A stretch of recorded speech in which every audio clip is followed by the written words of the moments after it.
channel. Okay, now korang pening, mesti korang pening, terutamanya yang isteri-isteri yang aweks nak hadiahkan birthday dekat orang yang tersayang, your husband ataupun korang punya power kan. Tak payahlah bagi hadiah kalau power je.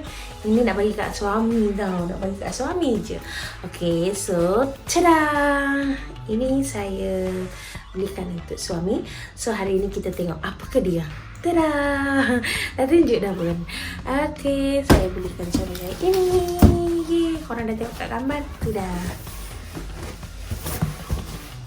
Okay, KYT Merdeka 2019 yang 20 dah belum keluar lagi dan close order.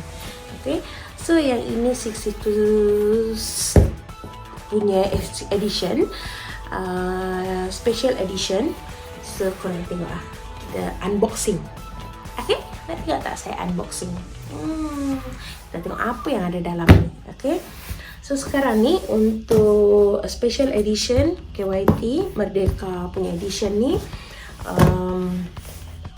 harga dia dalam pasaran 500.5. Okay, dan korang untuk kolektor memang sangat sesuai, dan kita tengoklah dalam dia macam mana.